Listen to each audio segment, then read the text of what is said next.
Assalamualaikum warahmatullahi wabarakatuh. Alhamdulillahilladzi arsala rasulahu bil huda wa dinil haqq liyudhhirahu 'ala ad-dini kulli wa kafa billahi shahida. Allahumma shalli 'ala sayyidina Muhammad wa 'ala alihi wa sahbihi ajma'in. Amma ba'd. Alhamdulillah, segala puja dan puji syukur kepada Allah serta Nabi Muhammad atas nikmat iman, atas kekuatan Rasulullah, atas semangat Rasulullah membawa Islam hingga kita bisa merasakannya sebuah nikmat iman, nikmat Islam, buah manisnya. Alhamdulillah, kita harus bersyukur dengan cara kita curahkan surat-surat kita kepada Nabi Muhammad SAW. Nah, pembahasan kita pada malam ini adalah di bab 8 dalam kitab Ta'lim Muta'lim. Belajar. Belajar adalah suatu proses yang pasti akan dialami oleh setiap individu, baik itu saya ataupun jenengan-jenengan semua, pasti akan mengalami proses itu belajar, entah dari merupakan teori, yaitu buku, entah itu praktek lapangan langsung, yaitu entah itu dalam hal bekerja ataupun belajar ke sekolah, itu juga termasuk praktek lapangan, ataupun dari orang lain, seperti kita, entah itu sharing, entah itu kita berbagi ilmu, entah itu kita berdebat, entah itu kita bertukar pikiran, itu termasuk belajar. Nah, di dalam kitab Ta'limu Ta'lim sendiri disebutkan bahwa tuntutlah ilmu dari buayan hingga liang lahat, yang bermakna adalah kita itu disuruh untuk menuntut ilmu dari kecil bahkan hingga sampai mati. Karena itu ada sebuah kewajiban kita sebagai seorang muslim.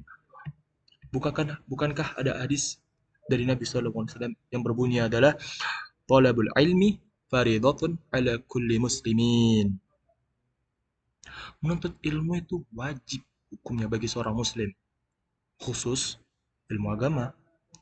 Dan untuk ilmu-ilmu dunia lainnya, itu boleh-boleh saja. Tapi bagi seorang muslim, terkhusus perdalam ilmu agamanya. Karena itu akan menjadi bekal kita di akhirat. Karena itu yang akan menjadi peninggi derajat kita. Bukankah Allah berjanji akan meninggikan derajat seorang yang berilmu? Nah, dan disebutkan juga bahwa ada waktu-waktu tertentu juga untuk kita bisa mengoptimalkan waktu-waktu tersebut, agar kita adalah karena di waktu-waktu tersebut itu kita bisa belajar lebih cepat. Contoh, waktu sahur.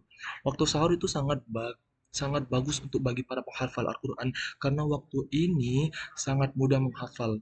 Seperti halnya yang dikatakan Syekh Al-Khadbi Al-Baghdadi, waktu yang paling baik menghafal Al-Quran adalah waktu sahur, waktu malam, serta waktu siang hari. Nah, adapun waktu yang lainnya adalah waktu antara maghrib dan isya. Jeda antara kedua ini adalah karena ini jeda antara dua waktu sholat ini, kita dianjurkan untuk mempelajari ilmu fikih tauhid, tafsir maupun hadis. Mengapa harus di waktu ini? Karena keberkahan ada di waktu-waktu ini. Jadi kita perlu optimalkan juga. Jadi kita jangan hanya menjadi seorang muslim yang cukup sholat, puasa, zakat, tapi kita juga harus memperdalam ilmu-ilmunya. Kita juga paling tidak harus tahu ilmu-ilmu fikih-fikih dasar, fikih-fikih sholat, fikih-fikih puasa, entah itu fikih-fikih dan mahal mandi wajib. Kita harus tahu. Karena kalau tidak kita akan menjadi seorang yang muslim yang jahil. Bahkan agama kita akan terasa asing sendiri.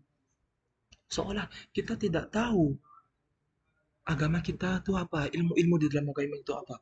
Maka kita harus terus belajar, kita perbanyak ilmu. Ingat, surga yang dijanjikan Allah itu adalah surga yang tidak pernah terjamah oleh mata manusia, terdengar oleh telinga, ataupun kita rasakan melalui. Maka bertakwalah kepada Allah Azza wa Jalla.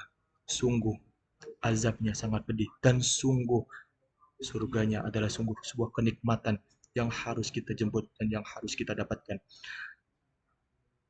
Mungkin bila ada kesalahan kata, mohon maaf. Berikutnya mungkin bisa saya minta sedikit. Assalamualaikum warahmatullahi wabarakatuh.